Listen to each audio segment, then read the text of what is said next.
नमस्कार, मैं हूं मिलिंद खांडेकर और आप देख रहे हैं हिसाब किताब। हिसाब किताब में आज हम बात करेंगे हेल्थ इंश्योरेंस के बारे में। आप सोच रहे होंगे, अचानक से हेल्थ इंश्योरेंस की हम बात क्यों कर रहे हैं? तो इसका कारण ये है कि पिछले हफ्ते अमेरिका में एक बड़ी हेल्थ केयर या हेल्थ इंश्योरेंस कंपनी के सीईओ की हत्या कर दी गई और हत्या के आरोपी ने जो कारण बताया, वो ये है कि वो हेल्थ इंश्योरेंस कंपनियों से बहुत नाराज़ है, क्योंकि उनका सारा ध्यान मरीज़ों की बजाय अपनी जेब भरने में लगा होता है।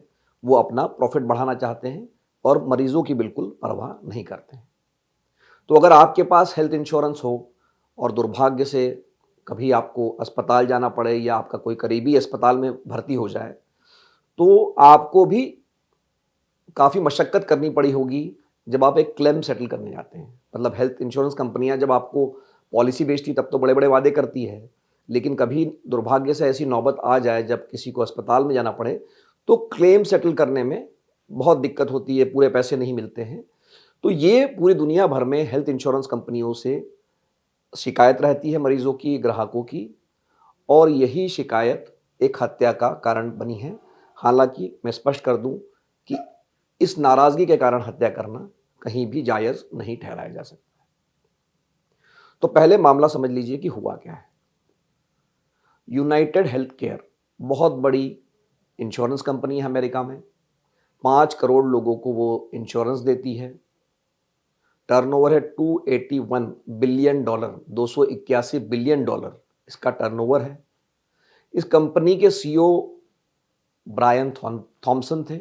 2021 से वो सीईओ थे और पिछली 4 दिसंबर को न्यूयॉर्क के हिल्टन होटल में इस कंपनी की इन्वेस्टर्स कॉन्फ्रेंस थी। मतलब वो अपने निवेशकों को बताने वाले थे कि कंपनी कैसा कर रही है, आगे क्या योजना है।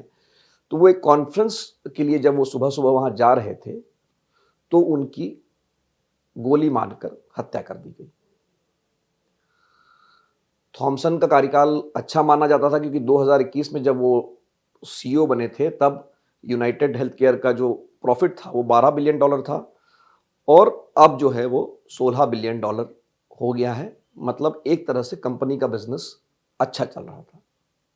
लेकिन कंपनी का बिजनेस तो अच्छा चल रहा था, लेकिन लोगों की शिकायत अपनी जगह है। तो हत्या का जो आरोपी है, उसका नाम है लूगी मैनजियोनी। ये 26 साल का एक युवक है, एक अच्छे परिवार से आता है। अभी भी ये स्पष्ट नहीं हो पाया है कि उसने हत्या क्यों की, क्या उसका कोई निजी अनुभव था। लेकिन एक बात ज़रूर है कि उसने एक जो डायरी में लिखा था, उसमें ये कहा था कि जो कंपनियां हैं वो प्रॉफिट की चिंता ज़्यादा करती है, वो लोगों की चिंता कम करती है। और घटनास्थल से जब ब्रायन थॉमसन की हत्या की गई, तो जो गोली के खोखे मिले, मतलब जो शेल मिले, उस पर लिखा हुआ था डीले डिनाई।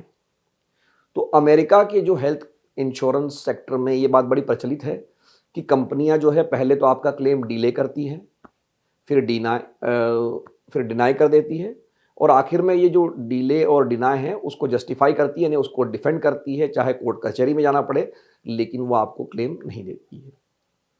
और अमेरिकी सीनेट की एक जो ताज़ा रिपोर्ट है, उसमें भी यूनाइटेड हेल्थ केयर पे सवाल उठे थे कि 2020 में उनका जो रिजेक्शन रेट था वो करीब 10% था, जो 2022 में बढ़ के 20% हो गया। मतलब लगभग दुगने हो गए जो रिजेक्शन का रेट था। यानी कि जिनका पॉलिसी, अगर 100 लोगों में से पहले 10 लोगों का रिजेक्ट हो रहा था क्लेम, तो वो 20 पर चला गया। ये सीनेट का रिपोर्ट में कहा गया था। तो ये जो क्लेम रिजेक्शन है, ये कहीं ना कहीं इस हत्या का कारण बना। अब हम आते हैं भारत पे। तो आप जानते हैं भारत में हेल्थ इंश्योरेंस, तो क्या इंश्योरेंस का भी जो पेनिट्रेशन है वो ज़्यादा नहीं है, ज़्यादा होना चाहिए। लोगों में अभी भी जागरूकता की कमी है। फिर भी जो IRDA यानी कि जो रेगुलेटर है इंश्योरेंस सेक्टर का, उसका ये कहना है कि भारत में करीब 2 करोड़ 26 लाख पॉलिसीज बेची गई है। ये 2023 के आखिर तक का डेटा है और 55 करोड़ लोगों को कवर किया गया है इस पॉलिसी के जरिए। इंश्योरेंस का ऑफर बड़ा लुभावना तरीके से बेचा जाता है कि आप साल का प्रीमियम जो है हर साल 5 से 10 हज़ार रुपये दीजिए। आपकी उम्र या आपकी जो अगर कोई प्री एग्जिस्टिंग बीमारी है उसके हिसाब से तय करते हुए आपको 5 लाख रुपये तक का कवर मिलेगा, मतलब अगर आप अस्पताल में कभी दुर्भाग्य से जाना पड़े आपको या आपके करीबी को, तो 5 लाख तक का बिल इंश्योरेंस कंपनी उठाएगी। साल का आप 5 से 10,000 रुपया देते रहिए। लेकिन दिक्कत कहाँ आती है, जो मैंने कहा क्या अमेरिका, क्या भारत, कि जब आप क्लेम करने जाते हैं और लोकल सर्वे नाम की जो एक संस्था है, उसने भारत के 302 जिलों में एक सर्वे किया था, अभी ताज़ा सर्वे इसी साल हुआ था, तो 43 यानी 43% यानी लगभग आधे लोगों से थोड़े ही कम लोगों ने ये कहा कि जब भी वो क्लेम लेने गए हेल्थ इंश्योरेंस कंपनी से तो उनको दिक्कत आई। तो कुल मिला के बात वहीं आ जाती है कि हेल्थ इंश्योरेंस जब बेचा जाता है तब तो ऑफर बड़ा लुभावना होता है, आपको कहा जाता है कि बिना कैशलेस हो जाएगा, कोई दिक्कत नहीं आ जाएगी। लेकिन दिक्कत अस्पताल में भर्ती होने से ही शुरू हो जाती है, क्योंकि पहले उसको अप्रूव करती है कंपनी, और अप्रूव करने के बाद में ये बात भी लोकल सर्वे में कही गई कि कई बार लोगों को 1 दिन तक अस्पताल में ज़्यादा रहना पड़ा क्योंकि उनका क्लेम सेटल नहीं हो रहा था। तो कुल मिला के हेल्थ इंश्योरेंस होना चाहिए, लेकिन कंपनियों को कहीं न कहीं ये जो ग्राहकों को असुविधा होती है, मरीज़ों को असुविधा होती है, उस पर ध्यान देने की ज़रूरत है, क्योंकि इंश्योरेंस या हेल्थ इंश्योरेंस का मतलब ये है कि मरीज़ का इलाज हो, उसको दिक्कत ना हो, बल्कि उसका क्लेम रिजेक्ट ना हो। लेकिन ये जो घटनाएँ होती हैं, उसका कारण बना अमेरिका में सीईओ की हत्या होना। तो इससे पूरे हेल्थ इंश्योरेंस सेक्टर में दुनिया भर में खलबली मची हुई है। मैं कहीं भी इस बात को जस्टिफ़ाई नहीं करता हूँ कि हत्या या हिंसा का सहारा लिया जाना चाहिए। अगर आपकी नाराज़गी है, आपके पास और भी तरीके हैं। लेकिन कहीं न कहीं इस घटना के बाद से जो हेल्थ इंश्योरेंस सेक्टर है, उम्मीद करना चाहिए कि वो कोई सबक लेगा और अपनी सर्विस में सुधार करेगा। हिसाब-किताब का ये अंक देखने के लिए आपका बहुत-बहुत धन्यवाद।